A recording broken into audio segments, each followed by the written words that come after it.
قرآن کی آیت ہے، اللہ جانتا ہے تم نہیں جانتے۔ تو جب ہم ایک تو اقرار کر لیں کہ میں نہیں جانتا، کچھ بھی نہیں جانتا، پھر اللہ کی بات سنیں، رسول کی بات سنیں، اس پر یقین کریں، اور اپنے ارد گرد میں ایک صاحب یقین شخص کو ڈھونڈیں۔ یہ بڑی اہم بات ہے۔ یہ نہیں کہ آپ قرآن کھول کے بیٹھ جائیں، میرے پاس تو تفسیر کی کتابیں ہیں یا میں نے درس نظامی کر لیا ہے، نہیں، ایک صاحب یقین، صاحب قرآن کو ڈھونڈیں، اس کی جناب میں آپ بیٹھیں، اس کی صحبت میں بیٹھیں، ایک یقین کی کیفیت آپ صحبت سے بھی پیدا ہوگی۔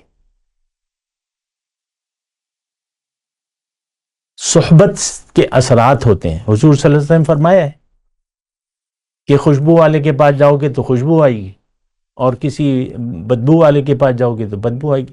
کسی اللہ کی جہاں پر آپ کو خوشبو ملتی ہے، جو باتیں ہوتی ہیں، اس کی شخص کی تلاش کریں، اس کی صحبت میں بیٹھیں۔ یہ حکم ہے اللہ کا، اے ایمان والو اللہ کا تقوی اختیار کرو، وَكُونُوا مَعَ الصَّادِقِينَ، سچے لوگوں کو تلاش کرو، ان کی صحبت اختیار کرو۔ اللہ اکبر، اللہ اکبر، اللہ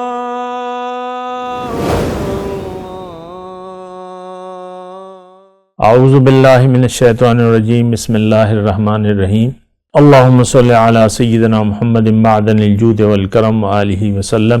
سامعین و ناظرین اکرام، السلام علیکم ورحمۃ اللہ وبرکاتہ۔ آج کا ہمارا موضوع کہ ہمارا آخرت پر یقین کیوں نہیں ہے۔ دیکھیں، اس میں کافی عوامل ہیں۔ ایک تو ہم ایسے ماحول میں پیدا ہوئے ہیں جو کہ خالص، جس کا یقین ہی نہیں ہے، پورا ماحول ایسا ہے۔ ہمارے ماں باپ سب سے پہلے جس گھر میں ہم پیدا، کیونکہ دیکھیں ماں باپ جو ہے یہ پہلی تربیت گاہ ہے۔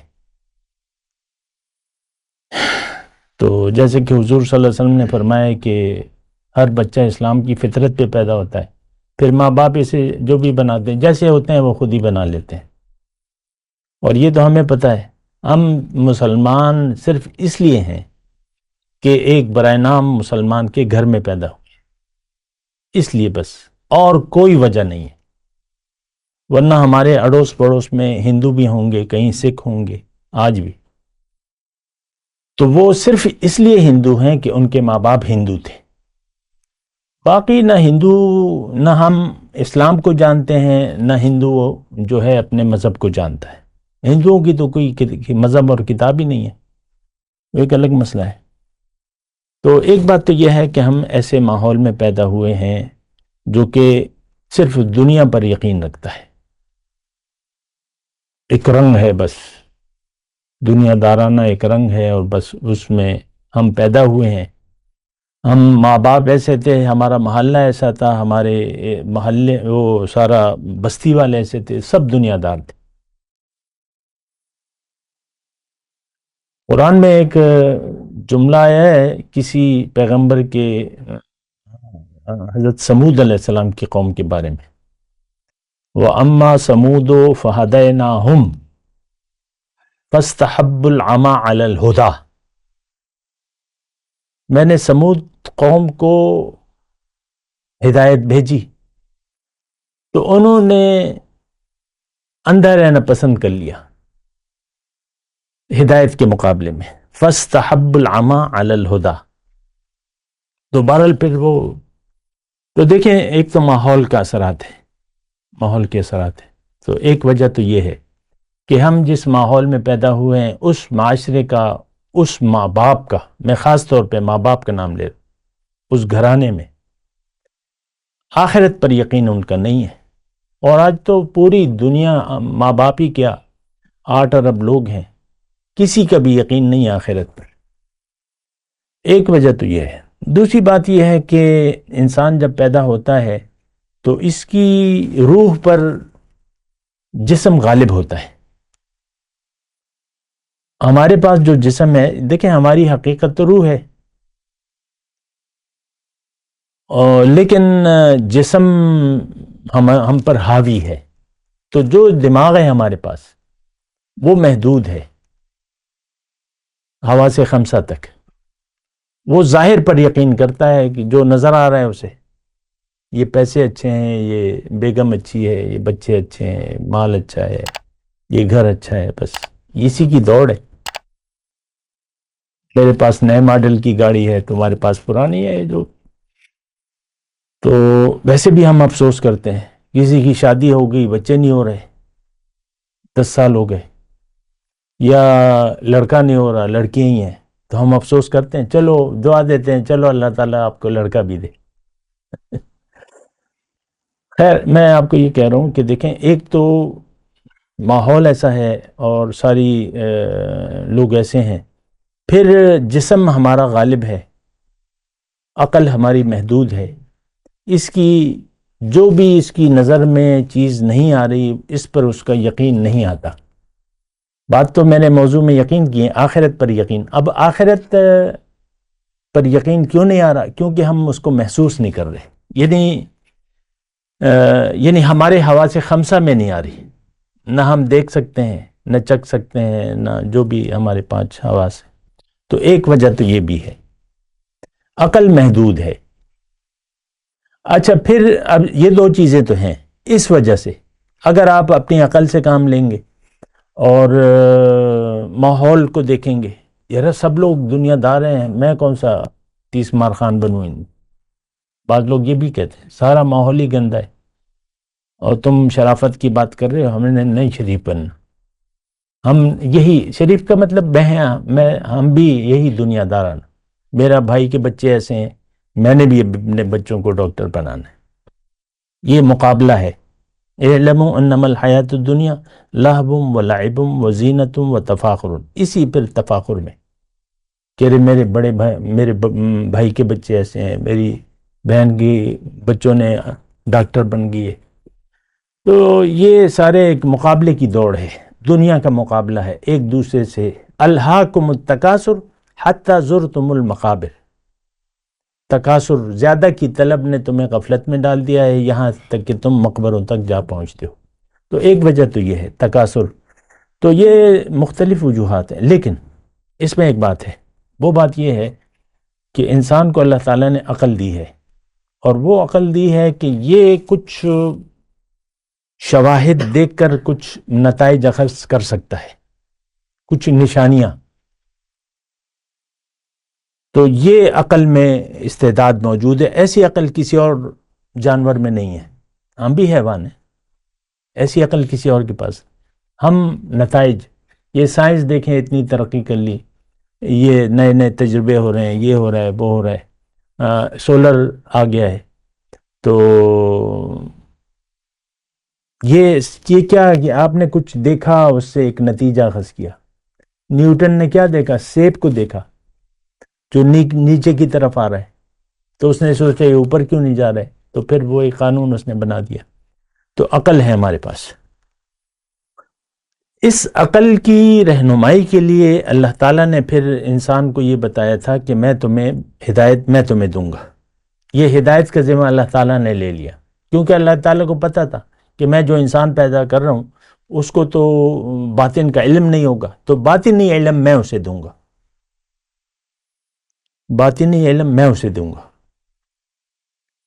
علم الانسان ما لم يعلم. اقرأ وربک الاکرم الذی علم بالقلم علم الانسان ما لم يعلم. تو ہدایت جو ہے وہ اللہ تعالیٰ نے. اب قرآن ہے، اب اس میں آپ سوچیں کہ کیا ہے؟ اس میں ہدایت ہے، اس میں نصیحت ہے. تو اب یہ ہے کہ ہمارا اگر آپ قرآن کو قرآن نہیں مانتے تو پھر تو معاملہ خراب ہے. اللہ تعالیٰ نے ہمارے کہ بھئی تم فَاسْأَلُوا أَهْلَ الذِّكْرِ إِن كُنتُمْ لَا تَعْلَمُونَ. اہل ذکر سے پوچھو، نبی سے پوچھو.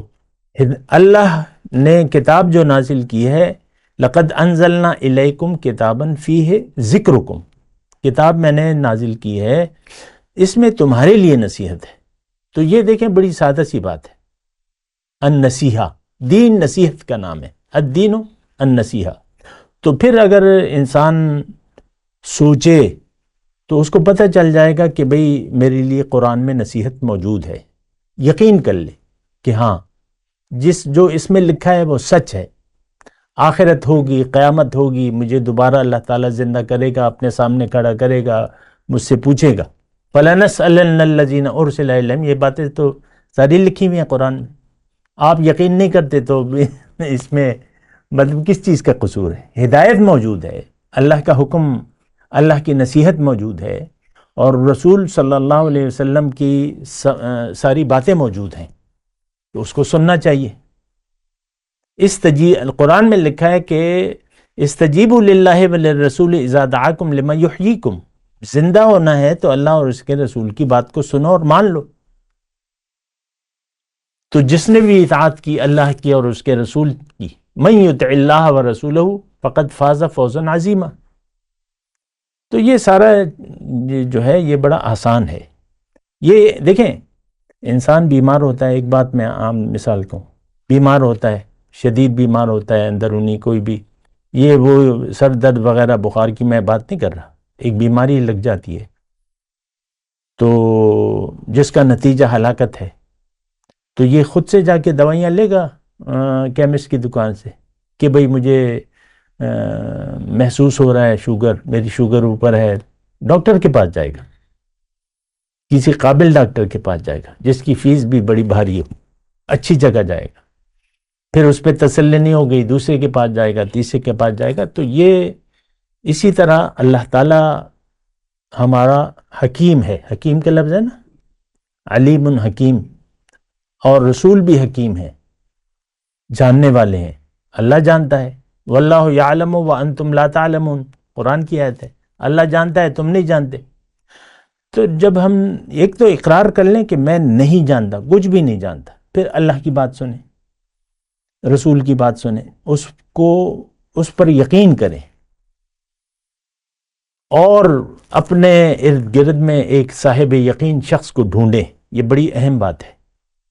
یہ نہیں کہ آپ قرآن کھول کے بیٹھ جائیں، میرے پاس تو تفسیر کی کتابیں ہیں یا میں نے درس نظامی کر لیا ہے. نہیں، ایک صاحب یقین، صاحب قرآن کو ڈھونڈیں، اس کی جناب میں آپ بیٹھیں، اس کی صحبت میں بیٹھیں. ایک یقین کی کیفیت آپ صحبت سے بھی پیدا ہوگی. صحبت کے اثرات ہوتے ہیں. حضور صلی اللہ علیہ وسلم فرمایا ہے کہ خوشبو والے کے پاس جاؤ گے تو خوشبو آئے گی، اور کسی بدبو والے کے پاس جاؤ گے تو بدبو آئے گی. کسی اللہ کی جہاں پر آپ کو خوشبو ملتی ہے، جو باتیں ہوتی ہیں، اس کی شخص کی تلاش کریں، اس کی صحبت میں بیٹھیں. یہ حکم ہے اللہ کا.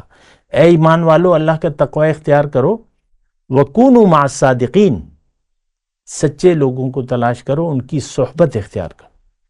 تو یہ اللہ تعالیٰ نے ہمیں بتایا کہ بھئی صحبت، صحابہ کیوں صحابہ بن گئے؟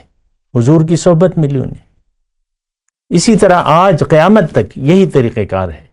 کتاب سے آپ کچھ بھی نہیں حاصل کر سکتے. کتاب سے آپ یعنی یقین نہیں حاصل ہوگا آپ کو. یقین، صاحب یقین شخص کے پاس جائیں، اس پر یقین کریں پہلے کہ ہاں، کیونکہ اچھے لوگ تو ہر معاشرے میں ہر جگہ موجود ہوتے ہیں، کہیں بھی دیکھ لیں. تو اہل یقین کی صحبت میں بیٹھنے سے بھی یقین حاصل ہوگا. غور و فکر بھی کریں، ساتھ غور و فکر بھی کریں. یہ نہیں کہ وہ پیر صاحب سے کہیں بھئی تعویذ لکھ دو، میری نوکری ہو جائے، میرا کاروبار چل جائے. تعویذ لکھوانے مت جائیں اس سے، یا بچے نہیں ہو رہے، یا یہ ہے، یا میرا یہ ہے. دنیا کے لیے مت جائیں کسی کے پاس، آخرت کے لیے، یقین حاصل کرنے کے لیے. تو پھر جو آپ لینے جائیں گے وہ وہی دکان، وہ یہ سودا وہیں بکتا ہے. کونوا مع الصادقین. تو یہ بڑے آسان طریقہ کار ہیں. اللہ تعالی ہم سب کو علم اور عمل کی توفیق عطا فرمائے. وآخر دعوانا ان الحمدللہ رب العالمین. السلام علیکم ورحمۃ اللہ وبرکاتہ. مولایا صلی وسلم دائما ابدا على حبيبك خير الخلق كلهم.